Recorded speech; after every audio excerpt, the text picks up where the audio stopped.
Welcome to the Irish NFL show and happy Halloween to those of you watching us live on YouTube. You're welcome, and you're welcome to our Week 8 Talking Points brought to you by Buskers on the Ball in Dublin's Temple Bar. You check out Buskers on the Ball every Sunday evening where they show a selection of games and also Red Zone each NFL weekend. Well, in Week 8, Joe Burrow was back to his best. The Broncos' column booked their losing streak against the Chiefs. Finally, the Panthers also chalked up their first win of the season. And Kirk Cousins, unfortunately, looks to have played his last game of the 2023 season. We'll have all that and more coming up. But first of all, where would we be if we weren't recapping on what ended up being quite a busy trade deadline day? So let's recap some of the major talking points there. And just to run through some of the deals before we do. New York sent defensive end Leonard Williams to Seattle for 2 draft picks. Washington sent Chase Young to San Francisco, another D lineman there, and Montez Sweat to Chicago. We'll talk about that in a second. Josh Jobs has gone to the Vikings. Rasul Douglas gone from Green Bay to Buffalo to address an area of need for them, a cornerback. Cleveland sent Donovan Peoples-Jones to Detroit. Jacksonville traded for Ezra Cleveland, offensive lineman from Minnesota. And Philadelphia sent one of their 27,000 defensive linemen, Kentavious Street, to Atlanta. That obviously a replacement for Grady Jarrett there following his injury. That's certainly what it looked like. Brian, let's start off with that Leonard Williams trade. I guess says something about where both New York and Seattle are right now. And talk to us about it from a New York perspective first, and what the Giants get out of this. Well, it kind of makes sense in many ways for where they're at, and like anybody who follows the Giants, like I do, and various other people around the country will recognize it was probably unrealistic to think that Leonard Williams will be back next season, no matter what the circumstances or whether they were to make the playoffs, because of the amount in which he's been on. And some Giants fans have a mixed opinion of whether how productive he's been over the course of the last 4 to 5 years. I think the last 2 years in particular, he's been really a good player, even despite the struggles of the team defensively over the past 3 weeks. Like, I don't think anybody could argue with the Giants' defense over the past 3 weeks in terms of how they played, even on Sunday. They did everything in their power to win the game, and he's one of the main guys behind that. So it's disappointing to see him go, but I don't think any Giants fan in their wildest dreams thought a second rounder was coming back. That slightly has to be tampered with the fact that Seattle, the way they're going, will probably in all likelihood be in the playoffs right now at the top of the West. So they could be, this second round could be a very late second round pick, but at the same time, certainly didn't see it coming. And it's fine. It makes it for him personally. It's a great move. You know, he goes to Seattle in a team that's defensively look like the powerhouse that they used to be, and great opportunity for him to get back in the playoffs for another team. For the Giants, it probably kind of distinguishes any hope of the season kind of getting back on track. I think there's winnable games still to come, but even the winnable games right now are becoming struggles. So I think it's one with an eye. Joe Schoen has done a lot of good trades over the course of last year, so I'll give him that. That was another good one, in my opinion. Colin, from a Seattle point of view, you know, around the time of the Russell Wilson trade, you would have said, oh yeah, Seattle very much in rebuild mode.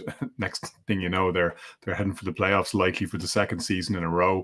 They've hit on a bunch of young players in 2 consecutive drafts now, and see Jackson Smith and Jigba had another good weekend and seems to be coming good for them in terms of their the offensive players. We've seen what they've done in terms of the draft picks that have hit for them on the defensive side of the ball, and that puts you in a position where you can wheel and deal on trade deadline day, and they looks like they've got themselves a good one. Yeah, and if you dig into it, Connor, the Seahawks are the best team against the run in the NFL. And you kind of look at the guys they have there, and you think, my goodness, that's impressive. But what happens if somebody goes down? And you're looking at bringing somebody in. I think some people will probably look at the second round and say, you know, it seems a bit high, but like they're only paying $650K in terms of salary. So that's essentially what it is. I think the Seahawks, you know, Brian mentioned it, and it's that kind of famous saying that we've seen players mention. He went to bed 2-6. He woke up 5-2. He's going to be pretty pleased with how it's gone. We're going to, I'm sure, get into another move that was made in the NFC West. You know, we talked about the AFC West being an arms race last year. Well, the defensive pieces are, you know, being stockpiled in the NFC West. But Seattle will look at it, and I think we'll get into the Vikings as well. When you look at the NFC landscape, and we know injuries happen, you've got to, you know, and the Eagles are sitting atop and they have a great roster. But everybody has to look at it and say, we're in with a real chance here. Brian, Colin has alluded to it there, but let's wrap it up into a package, because it's interesting in terms of the teams that they've traded with, but it's also interesting, maybe first of all, from a Washington point of view. They now officially seem to be tanking, and a lot of people speculating that this is the Josh Harris influence as the new owner. Josh Harris is big into backing his Moneyball guys, the analytics people, and they'll be looking to stockpile draft capital, and they've begun that by breaking up Young and Sweaty. For anyone who listens to the Around the NFL podcast, they lament the end of that partnership, because both Montez Sweat and Chase Young now being shipped out of Washington in two very different directions. Talk to us first of all about this from a Commander's perspective. Well, if you read some of the reports today, it's a bit of a mixed opinion. It was very much the ownership that led to these deals being done, as opposed to the coaching staff, and Rivera and other various different people across the staff were not keen to move any players on. They still felt that there's a lot to play for. You could argue there isn't. And the narrative on both of these guys was they very much wanted them in the building. Chase Young obviously has been injury hit, but was being given a sort of a prove it year. And Sweat is a guy they seemed like they wanted to re-sign. Yeah, I looked at some of the numbers for Chase Young this season. I was actually quite surprised that obviously we don't follow the Commanders in great detail, but his numbers aren't, they're nothing to be sniffed at. He's had a good season, bearing in mind what he's playing with in terms of the team, how up and down they are. And I was looking at, I think we're going to come to maybe where we are in terms of playoff picture, albeit halfway through the season. And you look at the teams like kind of just below that seven wildcard spot. It's only like a game or two between them, and the Commanders are very much in that mix. So it's an unusual one that essentially the owners feel that this is time to move on. I look at it and I think the owners are looking at this from bigger picture here. They probably think they need to get a quarterback of the future in the next draft, and they're getting the Bears second round. So with all due respect, the expectation is that's a top 10 second round pick that allows them to get a bit of, I suppose, a few extra picks to potentially move up in the draft next year if they find themselves picking, in the 1 to 15 category. And then you've got another third rounder in Chase Young from the Chase Young trades. So they're building up the ammunition early. That's the only thought process I have, because to see them essentially move two players out, I expected one, but not two. And Colin, to take the other side of this, and sorry, at the risk of burying the lead here, we're only getting to it now. Obviously, Chase Young has gone to San Francisco, who aren't exactly short of big guys in the trenches. They seem to have stockpiled defensive linemen, and he enters a crowded picture there. We'll see what Steve Wilks does with him. Yeah, it's going to be a very interesting piece, because Chase Young has lots of ability, as he showed in college, and he's reunited with Bosa, but they have struggled. Bosa, has struggled to get sacks this season after signing that massive contract. You're looking at, I suppose, how he will do. I mean, I think for the 49ers, their secondary has been carved up. I think what they're hoping is the ability to get to the QB helps out the secondary. I know that was certainly the case, famously for the Broncos a few years back.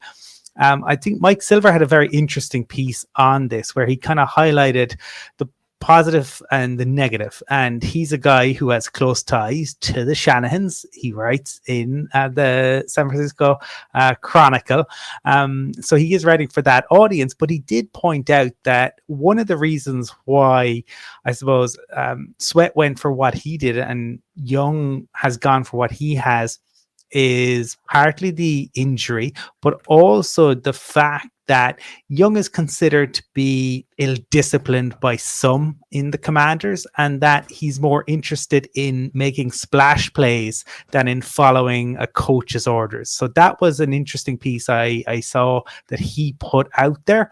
But he said it's absolutely worth the roll of the dice. You're taking him essentially for a rental. You can decide if you then want to keep him in the building with what the 49ers have already. Maybe they decide to do that. If they're continuing to roll with Brock Purdy next year, they'll have the cap space potentially to do that. But again, they're only paying $560,000 this season. It's very cheap for what they're potentially getting. This season it is, but then they have to negotiate the deal. Like, he is out of contract, so for him, he's in a proven period right now. He's with a great team. He will get the opportunity to do that if he can prove it. There's no reason why Chase Young couldn't end up earning 18, 19, 20 million next year. And to your point, and we talked about this last week, the 49ers defense is not a bend, don't break unit. It's built to make plays, to hurt people, to smash quarterbacks, and it hasn't been happening. And now that they do seem to be very much back to the mold of being a defense-first team, they really need to get what Chase Young can potentially give them, and it needs to happen pretty quickly. Colin, or Brian, you wanted to make a quick point? No, yeah. Well, I think we're going to come to it around cornerbacks, and I'm just like, Colin is right. He's mentioned the cornerbacks of the Niners, and they've been carved up recently. I mean, they've been carved up more times than this kid's punking over the past few days, But they weren't in the cornerback mix at all. I thought there would have been some kind of movement there, but it wasn't. It wasn't the case. It was very much, let's go after the front seven again and focus on the top end of the defense as opposed to secondary. Because I read a great one today. We're trading for these players. Can we trade away Steve Wilkes and find a new defensive coordinator? So they're already turning on him, and that wasn't one. That was a lot of fans were backing it. Were maybe double downing on that, as you say. Matt Canada and a bag of picks from the Pittsburgh Steelers for Steve Wilkes. But there were Rasul Douglas went, Jalen Johnson was potentially on the blocks for the Bears, although it seems like they were looking to extract a hefty premium for that. So he's staying put for now. And to that point, Montez Sweat obviously has gone to the Bears for a second round pick. A lot of the instant reaction to this from those who cover the Bears closely has been, this is potentially another fairly injudicious bit of business by the Bears general manager Ryan Poles, who had his pocket picked by the Steelers last year on the Chase Claypool trade. That ended up being, to your point, Brian, a very high second round pick. Indeed, it was the 32nd overall pick of the draft because the Dolphins didn't have a first round pick. So effectively, it turned into a late first round for the Steelers. And Chase Claypool was not long for the Bears world, having been shipped to the Dolphins midway through this season amid all sorts of frustrations over his effort or lack thereof in the dressing room and on the field. At least from the point of view of what the Bears need player-wise, that this was a glaring area of need, right? They're not getting any pressure up front. They're literally the worst pass rush in the NFL. Montez Sweat brings 6.5 sacks with them. The Bears collectively only have 10 between them for the season. They have fewer sacks than any other NFL team, and it's killing them. And Ryan Poles was getting a lot of criticism for prioritizing non-premium positions on defense. They paid 2 linebackers, shipped Roquan Smith out. A stockpile of cornerbacks, including Jalen Johnson, who didn't move, who kind of have very little opportunity to prove themselves if you're not getting pressure up front. And this obviously addresses that glaring area of need. But to your point on the way the 49ers trade worked out, Colin, it looks like you're sending a high second round pick for half-season rental, and then the opportunity to get a guy that you might have been able to go after in free agency anyway. And the Bears have, I think, close on $100 million worth of projected salary cap room next year. So they could have been very much in the Montez Sweat sweepstakes. I guess we don't know what we don't know. We don't know what potentially was on the table from other teams, and we don't know how highly Ryan Poles had him rated. But he's paid top dollar for him, at least in the short term, and that'll need to work out given the way the Chase Claypool trade worked last year. You made a point, Brian, about cornerbacks. One that we did see moving was Rasul Douglas, who's gone from Green Bay to Buffalo. They obviously had that hole to fill with Tre'Davious White going down with a non-contact injury, and now from the season, their secondary dinged up elsewhere too. So that's a critical piece for them, you would think, if they're going to try and pick back up some momentum.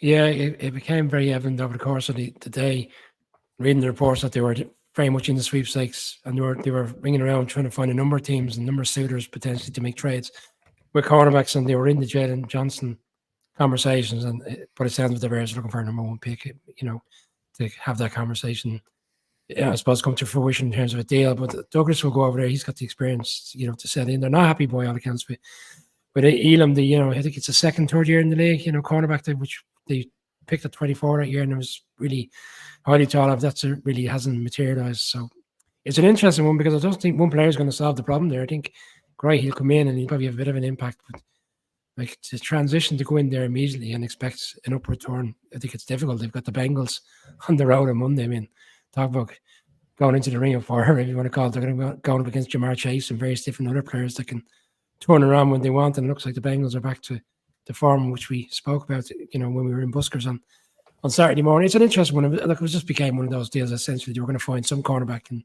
the Packers, maybe the Packers are also in that kind of position that with the record they have, that they can try, I suppose, galvanize themselves and get in terms of getting more picks for next year. Colin, one to give you your props on, and you called it earlier in the season saying Josh Dobbs was playing for his next team in terms of what he would do in Arizona this year, and that arrived a little bit earlier than maybe a lot of people had expected, partly, largely because of Minnesota's own woes with Kirk Cousins going down with that injury. Dobbs is on his way to Minnesota. Yeah, I think this was the best thing the Vikings could have done given the situation that they found themselves in. I mean, you have your franchise QB who's playing the best football of his career goes down, and you have. Sorry, Brian, but the Vikings made the right decision to me last year in terms of they kind of had a surprise season. They ultimately said, look, we're not going to back things. We're going to see how it runs back. Now, they now find themselves with Kirk Cousins, but they don't know who was going to be the QB of the future. Things are, I suppose, gone a bit better over the past few weeks. And again, the NFC landscape. There's nobody terrifying out there. You bring in Dobbs, who was playing, reasonably well. He's not playing fantastically, but again, what are you going to do given the situation? And if he can play reasonably well, he offers you a different sort of threat. Now, that will be interesting to see, because Kirk Cousins was not a mobile QB at all. Dobbs gives you that option, but he's not nearly as accurate as Kirk, and he is more turnover prone than Kirk has been, certainly this season. But I like it for the Vikings, because at least it means that they have done something. I think players will have seen, and look, we all want to see Kirk Cousins come back, and kudos to Kirk Cousins, who popped his Achilles and made it along. He'd already a pre-planned event, and he didn't want to let the kids down, so he showed up on the scooter. That just talks to the type of guy he is in fairness. And if ever there was a man who needed to do a Netflix documentary, it's Kirk Cousins. I've just been reflecting on this all season, but it goes to show you how horrible and unfair fans and pundits are about people. Like, people have this totally mistaken picture of Kirk Cousins that has hung around his neck like an albatross for years, and now he's the nicest guy in the NFL, and everybody loves him. And like the outpouring of grief and hand wringing when he went down with an injury, like, it's a horrible way for it to come around, but. I'm glad for him that he's getting the respect that he so clearly deserved, and it's an awful shame that injury happened, as you say, Colin, when he's been playing some of the best football in his career. I mean, you squinted the last couple of weeks and you could have been looking at peak Tom Brady. Some of the throws he was making were just outrageous. I'm interested to see how Dobbs fits in, though, in that offense, because you can see. And I don't think this is going to be the problem for Minnesota somehow, but sometimes a mobile quarterback comes into the equation and it actually kind of fakes offensive coordinators out. They're not quite sure how to deploy him. They don't know whether to stick or twist, whether they keep with the game that's been working for them, or how they're going to fit the RPO stuff in and make that work for them. They're going to be playing probably a lot more shotgun, and they're going to have to run from the gun as well to sell the play action and make that scheme work. So I think they'll be creative enough to incorporate it, but I don't think it's going to happen overnight either. So that's one thing to watch for, I think, over the next couple of weeks between now and the end of the season. Any other points from either of you before we move off trade deadline?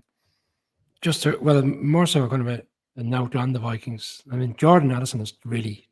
He's really turned up in Jefferson's absence. And if Jefferson comes back after these 4 games, he's 2 games into the IR of 4 games. If he comes back and they do get it right with Dobbs in terms of the productivity, both in the pass game and the run pass option, and where Jordan Addison is now, where teams are going to not just have to combat for him or Jefferson, I think the Vikings have a real opportunity here. Like, they're back to 4-4. They're probably in that very precarious situation today going, what do we do here? Like, Do we tank? We're not going to say the word tank, but do we accept where we are? We'll keep running with the rookie quarterback that we have, or do we really make a deal and try to get a quarterback in that's has the experience to play as the quarterback? And they've done that. And just Cousins, Cousins for me is gone after probably arguably will be one of the highest sought after free agents come the off season, to where he's going to be in terms of the Achilles and who wants to take that gamble of signing a quarterback coming off Achilles injury, because you just never know. And the expectation around the contract in free agency, I think that kind of changes the narrative very quickly for the offseason that's ahead of us. All right, that's a wrap on our trade deadline talking points. We'll move into the rest of Sunday's talking points now. And Colin, you talk about a team with a new QB. It kind of feels like that in Cincinnati after the weekend, because it very much looks like Joe Burrow is back, which clearly did for the 49ers. And I wouldn't hesitate to wager will probably do for a lot more teams between now and the end of the season if he continues to play like that. Yeah, I mean, there were, he's been demonstrating it over the past couple of weeks, but really at the weekend, there were scrambles, there was kind of turning like Nijinski, and there was that famous kind of play that's been all over social media over the past few days, where he looks to his right, looks to his left, steps up to avoid, shrugs off one 49ers defender, pushes Nick Bosa out of the way, then turns around and goes back out to the right and throws a beautiful ball. This is what the Bengals can be. And, we talked about it last Thursday. I mean, they were practicing under center to take advantage of the 49ers. The 49ers would have heard that talk as well, but there was nothing that they could do about it. We have to, I think, give serious credit to the Bengals coaching staff, right? Because over the past few years, they have found themselves in really difficult situations, but they've always made adjustments.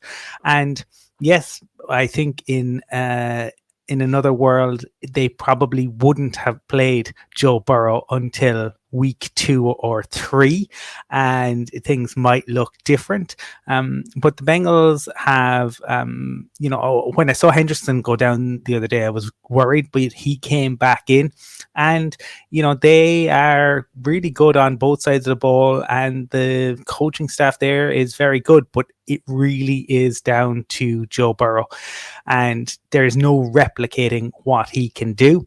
But if he is fit, they don't fear anyone. They've shown that time and time again. They don't care about going on the road. They don't care about reputations. They will be very difficult, and they need to get the wins. And Brian, it seems like the simplest thing in the world now that you reflect back on it with the wonderful benefit of hindsight. They're playing 98% of their snaps out of the shotgun, and Joe Burrow, particularly an injured Joe Burrow, isn't going to be taken off and running for first down. So it's very easy to scheme for, it's very easy to plan for, and they found themselves really shut down offensively. But one of the people, to Colin's point, who's carried the team in the absence of having basically 20 to 30 to 40% of their playbook available to them, their defense has been incredible. And Lou Anarumo seems to have a plan for pretty much every one of the best offenses in the NFL, because let's not forget the Bengals had a pretty tough slate to start the season too. They played the Ravens, they played the 49ers. They've had a tough start to the season, and they picked a couple of wins out where they otherwise might not have been there to keep themselves in the hunt. Yeah, that's what you just on there. How much of this shotgun was because of the nature of the injury he had, that they had to put him back in that position as opposed to putting him on the center. You'd have to wonder if that was a part of the plan to kind of give him a little bit more breathing room. But the run game as well has been a bit more effective recently. We're starting to see Mixon come back to what we've seen from him previously. So that's when you can complement your game with a nice run game. But you're right, on defensively is held up against the Seahawks at home, held up against the Rams at home, or various other different games. And sometimes you need to rely on your defense to get you these wins, because sometimes it's just not going to work for the offense. But gradually, over the course of the season, they are getting back to what we are used to seeing. And just in terms of defense coordinator, I mean, we've discussed before how he's not. We're talking about the offense coordinator with the Lions being the next on that tree of head coaches. Surely this offseason in particular has to be his biggest opportunity. I know he interviewed for the Cards job and it didn't materialize, but the way he's going already and the performance which the defense are putting in, it just looks like a lockstep for him to be moving on to be a head coach next offseason. Colin, that loss for the Niners on the other side of the coin was their third in a row. Rams went down at the weekend as well to the Cowboys. So the Seahawks are now sitting pretty top of the West, which isn't necessarily what we expected at the start of the season. They've now, as we talked about in our trade deadline discussion, added to their strength by picking up Leonard Williams. And they're not going anywhere in their own imagining. No, well, some of us are pretty high on the Seahawks, and in fairness to Brian O'Leary, he's been high on them since last year. But I'm not that surprised. I think the Niners will come back. There'll be swings and roundabouts on this, but it'll be very competitive. And I think with the Seahawks, the piece is they're beginning to get the running game going. So they've got a real 1-2 punch there. They've got an explosive runner, but they also have a downhill runner. And I think that's a piece where a lot of teams don't have that. Like you look at the Jets and Hall is absolutely sensational, but it's not like they have somebody else, whereas the Seahawks have both of those. They have 3 receivers. The defense I think is good. The offensive line issues are a worry, and they would be a worry when they come into January. But they have a very experienced coach in Pete Carroll, and in a week where there's a lot of focus on college coaches and their behavior and what they've gotten up to, he has he knows, I suppose, when to get them to peak. He knows how to talk them through some of the rougher patches, and I think it'll be a real battle in the NFC West. I don't think that. I think that teams will look at the Seahawks and say, we can get at you in the right ways. But when you've heard Geno, and Geno has obviously been doing some interviews over the past few weeks, when you hear him talk about the impact that Pete Carroll has had on him, I think that it's pretty impressive, and they're clearly a team that's kind of really together and playing for each other. Side note on that game, though, Brian, is the Browns' performance. Again, they're coming up with all sorts of plays defensively. This is arguably the best defense in the NFL right now. Again, making plays. A couple of key takeaways at the weekend. The Browns were driving to ice that game right up until the 2-minute warning. And then it goes the other way. How much of the blame do you put on PJ Walker for that and their lack of a serviceable QB right now? I know it's mad that we're saying lack of a serviceable QB. We had Peter King on last week, and he thinks that the players have fallen out in love with Deshaun Watson, if they were ever in love with him in the first place. But it's more so now because of the nature of he's not willing to commit his body to go out and play a game. If he feels injured, he's injured, and he's not stepping himself forward. And there's a bit of disgruntlement there. And PJ Walker's clearly just not the answer. You look at the numbers for him. He 247 yards and a touchdown. But 2 interceptions are critical points in the game. You're right. Like, they're driving to win the game. And for a defense that held the Seahawks scoreless in the second quarter, the third quarter, and gave up a touchdown. They stopped them seven series in a row. I think the Seahawks had to punt. Like, that's smothered. That's a lot of punts. Not as many punts as maybe as we saw in New York. We'll get to that. I'm just teeing it up for later. But like, they gave up a touchdown in the last minute, and even people are kind of questioning whether Metcalf had held. It should have been offensive pass interference, and the touchdown goes away. If you're a Browns defensive player, if you're James Schwartz, clearly you're going to be ultimately very frustrated that you've done your utmost to win a game, and if you have a better quarterback in position, personally, I think that's the situation. The quarterback with the experience in the league that can navigate a game and navigate a drive to put you in a position to win, and that's what they needed in that last series. And then it's the Julian Love interception off the Jamal Adams tip, and I think in after we all knew the game was going a certain way then, and it's a huge disappointment because the Browns need to keep up with the reality of the nature of how well the Ravens are playing. And to your point, and it was well made by Peter King, I think. You look at guys there. I mean, Nick Chubb is rehabbing, after putting his body on the line. You got players on both sides of the ball there who are not on guaranteed money like Deshaun Watson is, and we're probably looking at him going, something better be hanging off you before you decide not to turn up on the field, buddy, because we're putting it out there for you every week. Yeah, so even in the interview, Colin, Peter King had suggested if you only have to look at the when they're on the sideline, there's nobody around Deshaun Watson consistently game after game. You look at all the other quarterbacks across the league, upper echelons, Josh Allen, Patrick Mahomes, Joe Burrow.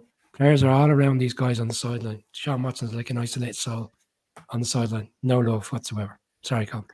I have a feeling that it's something similar at the owners' meeting with the Browns ownership, given the contract that they gave out and how the other 31 owners felt about that. I'd say he's having breakfast on his own.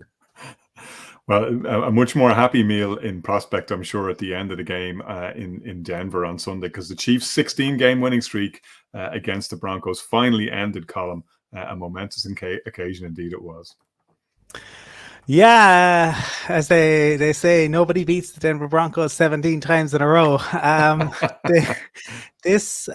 suppose a number of different factors, right? Mahomes had the flu, and it wasn't that this came out afterwards. He clearly didn't look himself.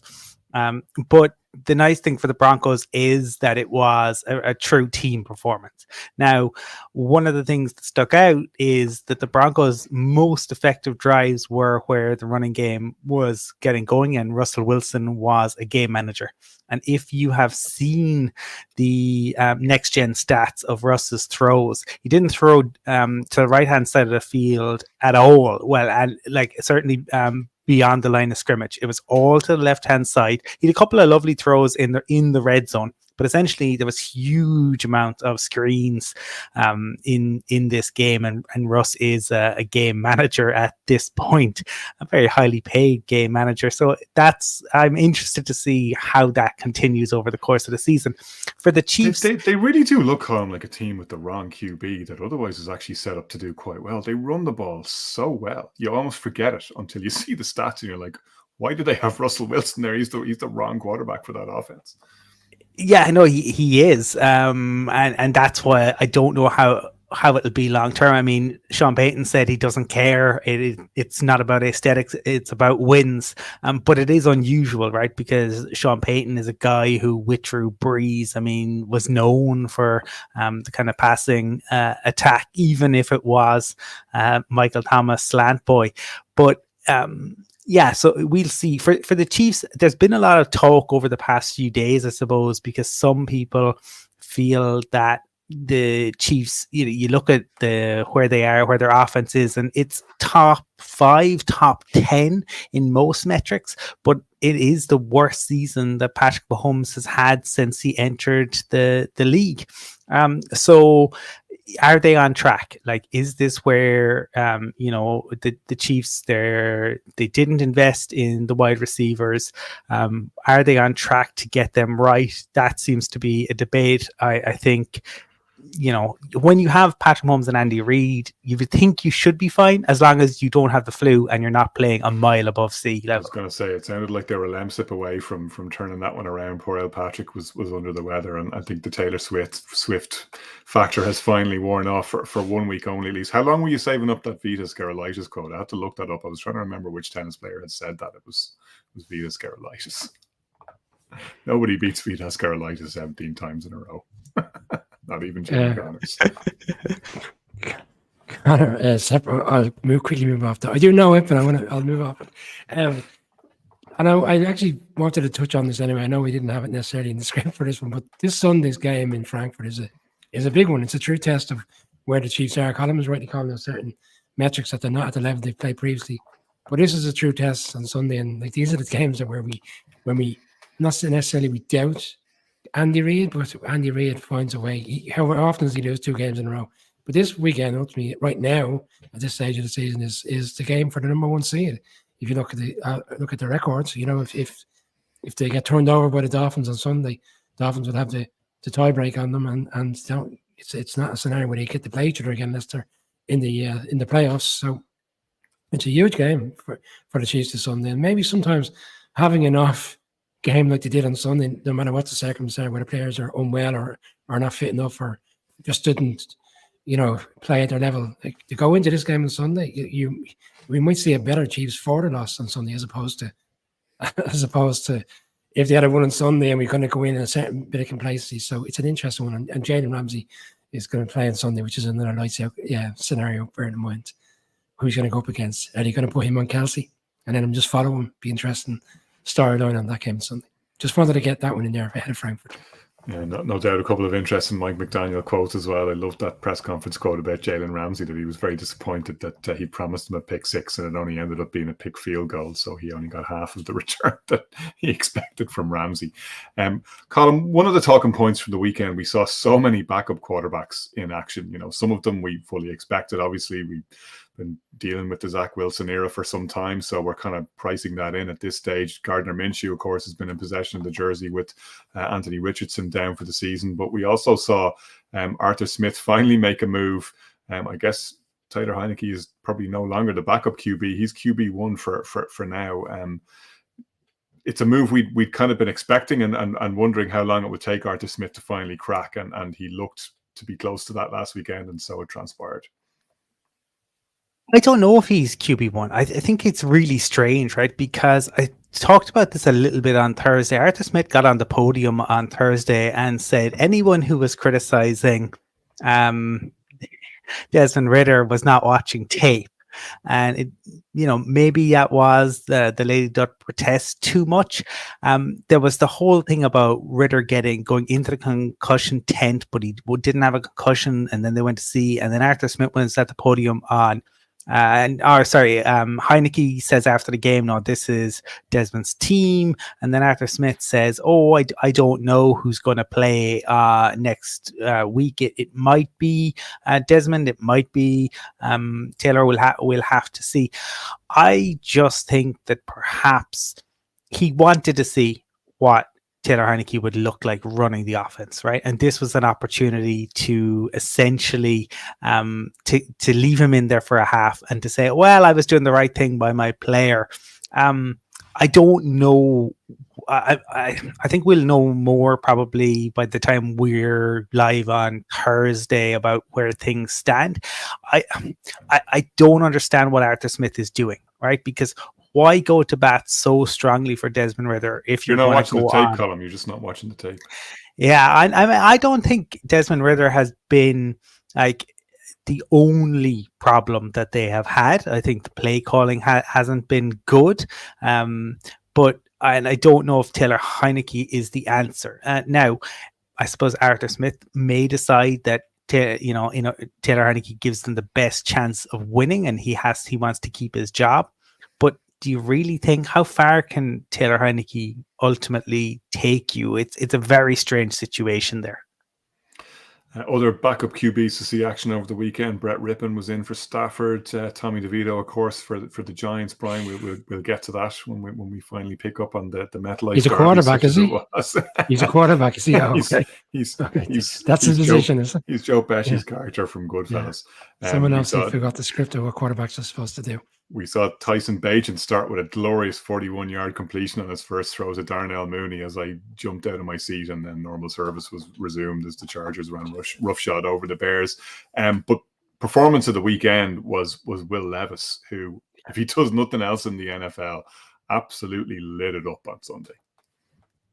Oh, should we have been surprised? We've seen it so many times from players who come into the league in their opening game, and there's, with the exception of maybe a few preseason games on, college tape, we've seen some immediate performances, from players this season in the quarterback situation. But this is probably the spark in which this Titans team need. I think we all picked the Falcons, probably underestimating yet again how successful they are at home. They just seem to win home games no matter what the circumstances are, and that keeps them alive for large parts of the season. But this is probably the spark that this Titans team need. And I know that the Jags are pulling away, but it certainly will, if they were to continue at that rate in terms of that production.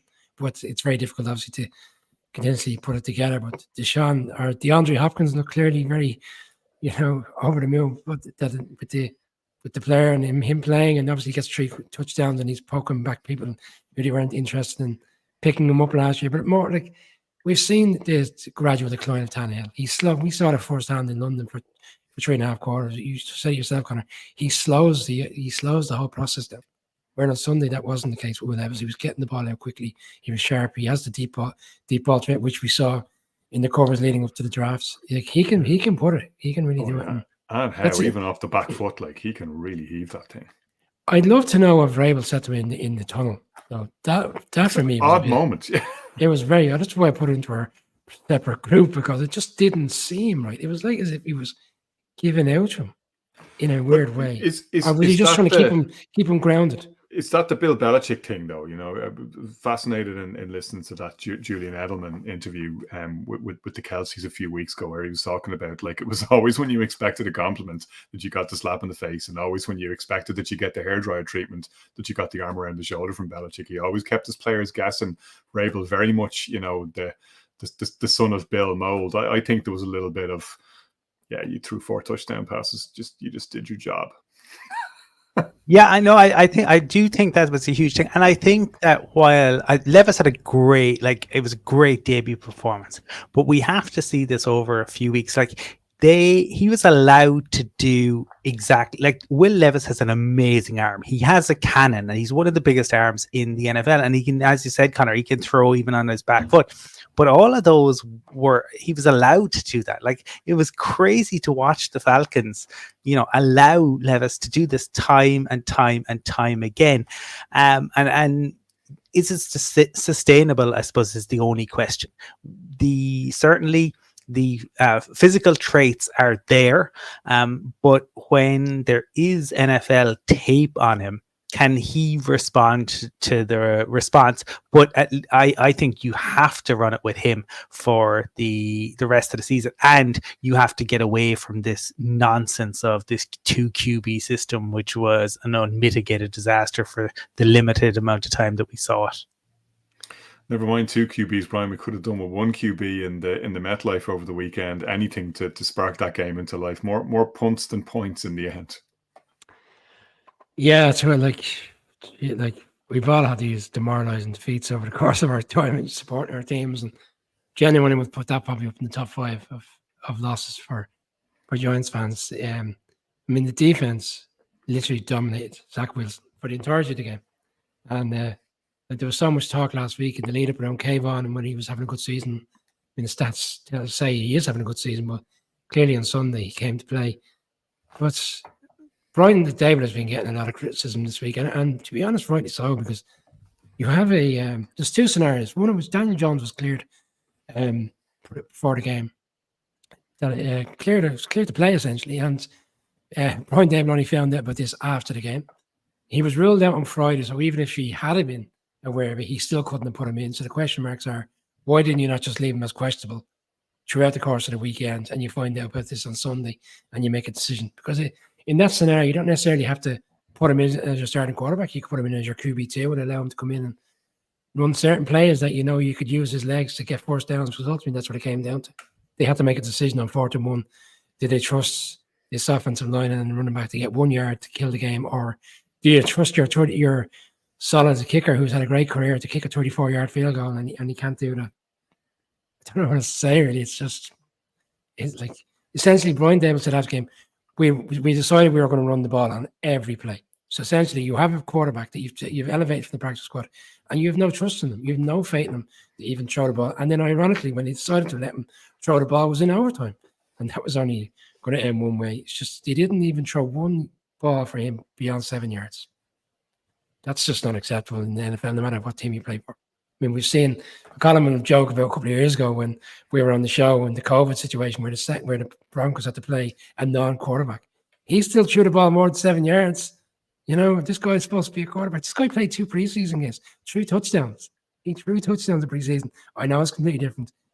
Surely, in this world that we're living in, we're watching NFL. It's just, and anyway, there you have it. I have no more to say. To win a game with net -9 passing yards, though, would have been either the most incredible achievement or the most egregious sin in NFL history. What I would say is they genuinely feel they deserve to win the game, right? Because of what they did to Zach Wilson. I know people have their concern on Zach Wilson, but he's supposed to be a legit quarterback. He's second pick in the draft. If they had won that game on Sunday, they go into Vegas on Sunday against the Raiders team. The whole conversation is very, very different because Daniel Jones is now 100% cleared and will play on Sunday. But right now, the way they're playing and the way they're losing games, they should be winning, such as the game in Buffalo as well. I can't genuinely say that they'll beat the Raiders on Sunday. I'm not entirely sure what I'll be picking them come towards the either. It's a dark, dark moment when you don't think your team can beat the Raiders. Even my team managed to beat the Raiders this season. I was trying to think, given it is Halloween, what was the horror movie comp for this? Was it Misery? Was it Night of the Living Dead? But I don't know if Brian will know this reference, but Connor, you hopefully will. The Wicker Man, right? And when Ed Woodward's character is getting dragged up the hill and he sees and he knows what's coming and he's like, oh God, oh Jesus Christ. And then it is just a giant screen and in front of you is rewatching the New York Giants versus the New York Jets forever. That I think is what a true Halloween nightmare. Now hold on, Colin. We're only 12 years, I think, removed, 13 years removed from a Monday night football game, which got delayed by 2 hours and kicked off at 3:20 in the morning, and it finished 3-0. And that was a Steelers Dolphins game in Pittsburgh. There has been worse games than that. And you still didn't have negative throwing yardage. I mean, this was now the other thing I would say, because I do think like one thing that has to be kind of highlighted is, and Brian, like Zach Wilson, like the number the Giants said, but Zach Wilson is not a legitimate, like, they got the win, yes, but these wins are absolutely in spite of Zach Wilson. Like, Zach Wilson had not completed a third down until late in the game. It is crazy to me, Colin, just on that, sorry, I don't mean to interrupt. That first down, he ran for that first down. He didn't even complete it for the pass. That was their very first third down completion. It was actually a running play. And it just makes you wonder, like, how good could this Jets team have been? But like, how the fact that they got the win. But also, did they make any calls in the run up to the trade deadline today? You know, we saw Josh Dobbs on the move. Surely you would have taken Josh Dobbs over Zach Wilson. Anyone who wasn't named Tommy DeVito, I'd have taken over Zach Wilson. Kudos to JP Acosta, who rightly pointed out that Tommy DeVito is the most aggressively Italian name we have ever heard in the NFL. Connor, it's kind of like, we see it, right? The Jets fans have been lauding it up this week about Zach Wilson, about how he masterminded this win with 24 seconds to go. I mean, it's literally like, I don't know, watching a 0-0, ball draw in the Premiership and you score a 94th-minute winner, you say, that's the best performance I've seen all season. It's bizarre. You panic, you hold on to the ball, you get sacked time after time, you throw the ball to people's feet, behind them, out of bounds, everywhere except it's supposed to go, and you make one pass, and now you're Kurt Warner. One pass to Lazard, that's pretty much it. And a play in which I have to show it in there, which the referees didn't put the ball in the right spot. They allowed the Jets to do that. Oh, that's the rules as well. The poor old Zebras are taking it from all angles this season. We're now at the midpoint of it, though, and if it ended today, the playoff picture would look as follows. We'll start with the AFC first. So Chiefs would have the number 1 seed, Dolphins at 2, Jaguars 3, Ravens 4, Bills 5, Steelers 6, and Browns 7. So there'll be 3 AFC North teams in the playoffs, and one of those, of course, would not be the Cincinnati Bengals, who'd be just out of the playoff picture. Colin, the Chiefs number 1 seed at this stage, I don't think anybody would be too surprised at that. Dolphins, it would probably all have depended, if you were talking at the start of the season, on Tua's health, which thankfully has been really good. The Jaguars at 3, though, they've been not only, picked up where they left off eventually, offensively speaking, but defensively, they've been a real surprise package. They've more picks, more takeaways than any other team in the league. They've been hunting quarterbacks left and right too.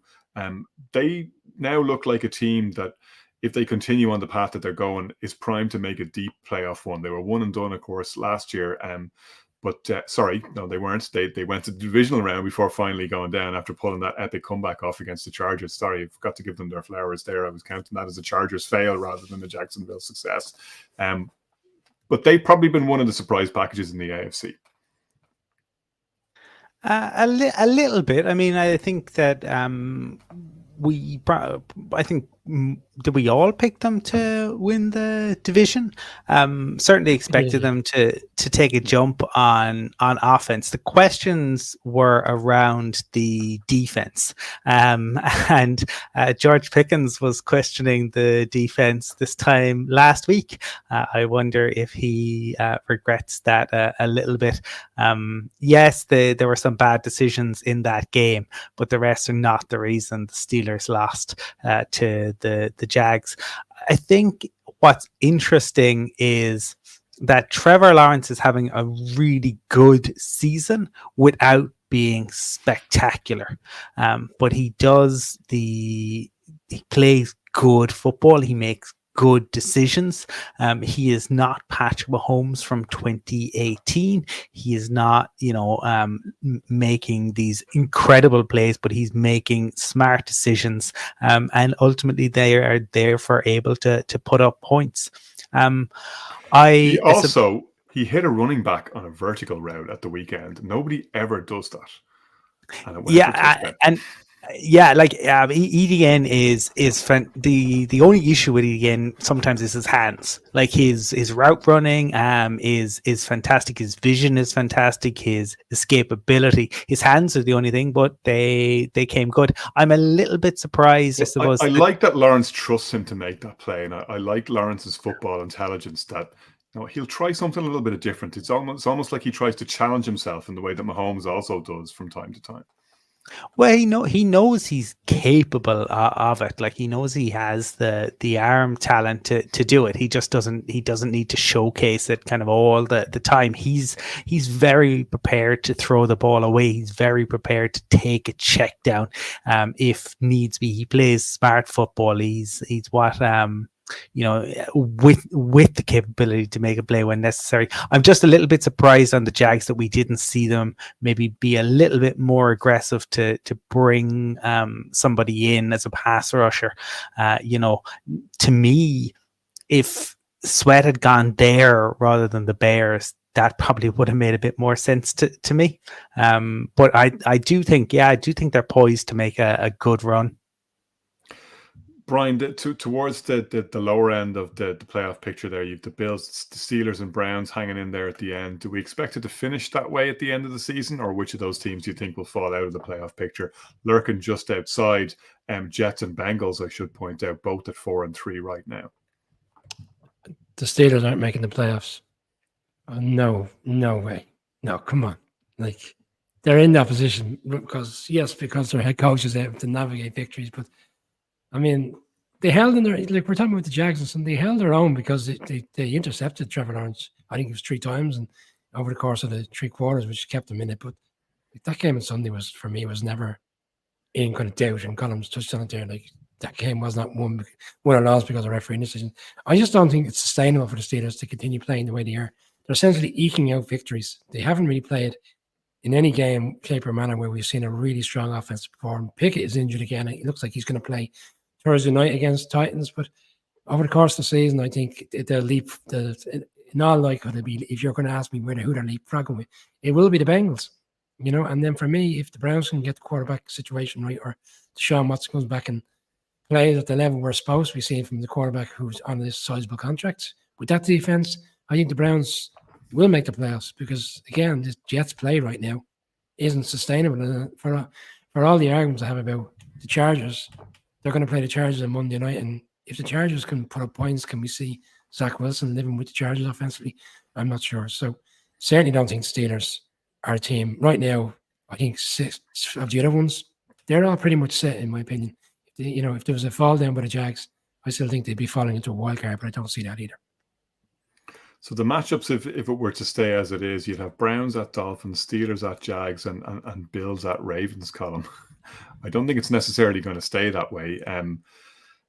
Where do you see the movement happening between now and the end of the season? I mean, taking it that we probably would think the Chiefs will win the West. I'm not so sure that the Dolphins win the East, but why not right now? Jaguars, I'd say, probably are going to take the South. AFC North, Ravens in command at the moment. But again, it's probably the Bengals that maybe the consensus is will be in the picture that aren't right now. Yeah, I think the Bengals certainly will be. I definitely think that they will take one of the wild card spots. I think it'll be a fight for the North in the AFC, but given where the Ravens are at and the fact that they're ahead, I would think that they're in the driving seat. But I do think the Bengals. I think the Texans, if things were to fall their way, that was a disappointing loss for them at the weekend. But you would have to say, like, the Steelers defense is fantastic, but their offense, only Brian's Giants have scored fewer points than them this season. That's a huge issue. And the Browns, again, how sustainable is that over the course of the season? Could somebody catch them? So I think that the top four, yes, but I think the Bills have probably made a very good move on defense, but they need to have. They need to get right. I think when you have Josh Allen, you will make the playoffs. But I am very interested to see how Douglas does there. Some of the play calling there has been really, really annoying to watch. I mean, you saw them last week with goal to go for 3 straight passes. They don't even try a run, and they when they eventually score on the ensuing drive, it's Allen that runs it in. I mean, sometimes they don't seem to know how to use what they've got at their disposal. Well, just to jump in there, Cook has had a really strong season, both from a rushing and a receiving running back nature. He's getting there. It's a bit like Jahmyr Gibbs last night. They're getting that from him. They're probably not getting at the level in which we saw last night, but he is such a threat both sides of it. But when they get into the red zone, they just seem to freeze up. And I know we had a conversation a few weeks ago about we're not seeing red zone production as high this season in terms of the touchdown ratio. But you're right where you're saying they just seem to stifle, and we saw it in London as well. They get into really strong positions, and they're going to get away from. Like I saw something on Friday night. I was watching one of the NFL shows, and he consistently ran down the throat of the Bucs for the entirety of the game. And I know it's not like for like. I know different players and defensive schemes are very different when it comes into red zone defense. But to not even try to score touchdowns, and this has been one of the things that have been driving us all mad about the Bills for the last few years. They had Singletary, they moved him up, then they had Harris, he's now gone to the Wingmans. Like they just don't seem to want. They don't seem to want to run the ball.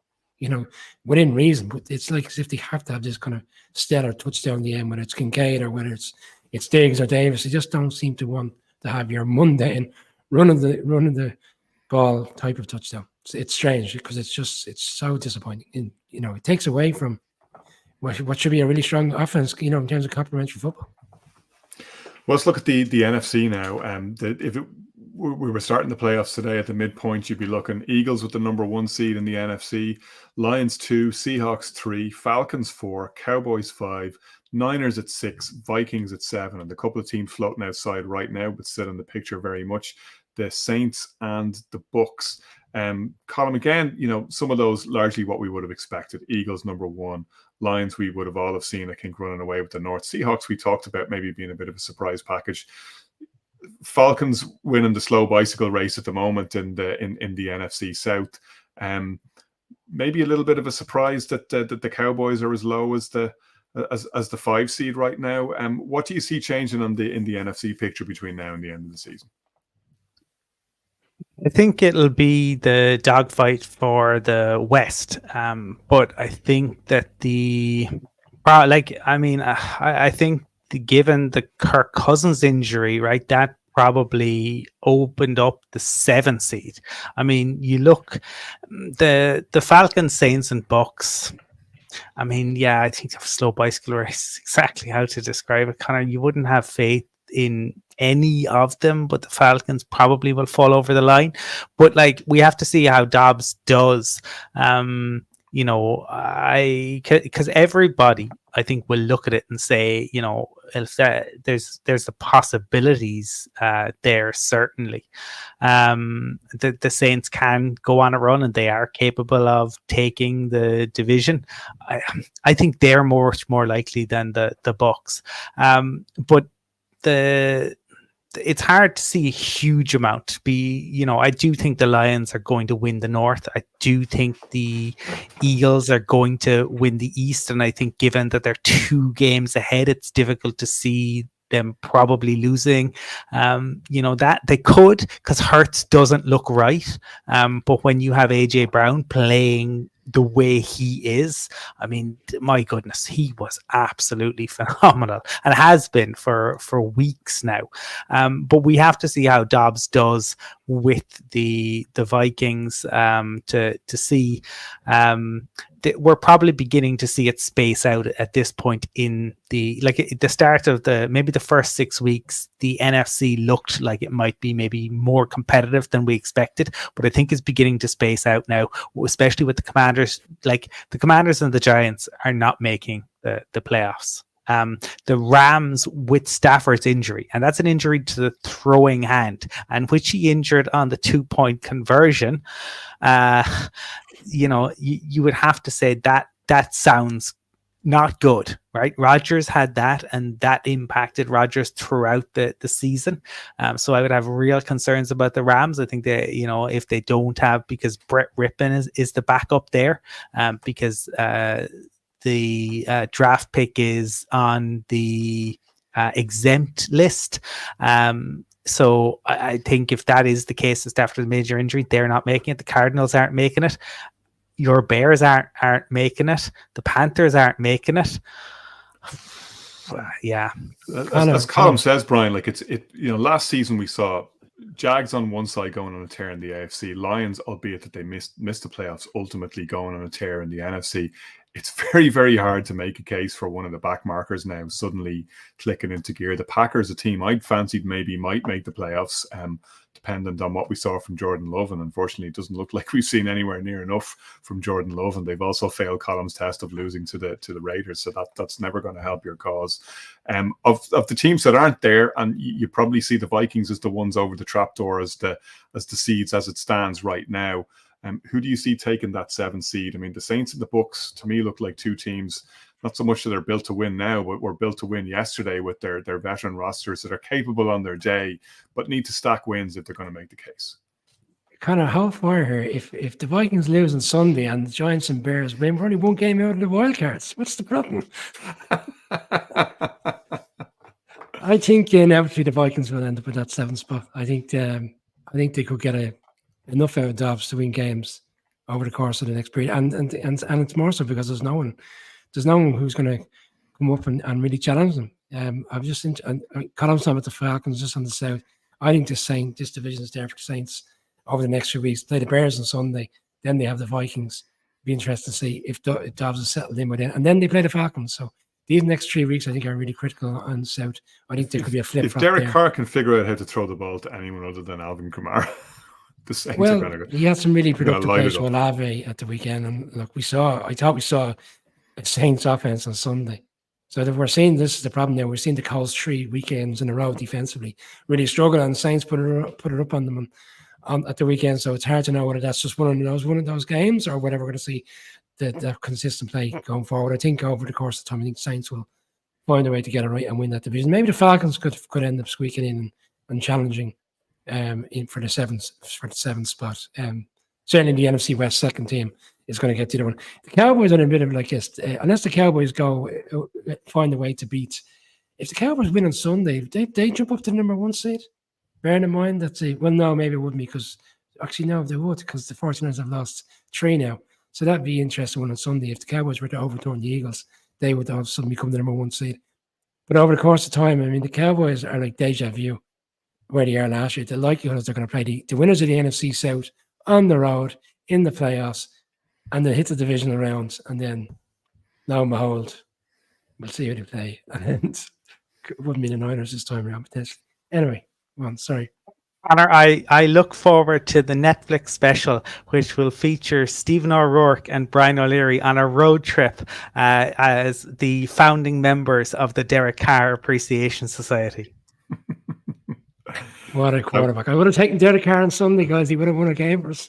Have you got a fast car is going to be the name of that Netflix special, and we very much look forward to seeing it. In the meantime, we're looking forward to catching up for our Thursday game picks. That's all for our week 8 talking points. We'll see you very soon on the Irish NFL Show.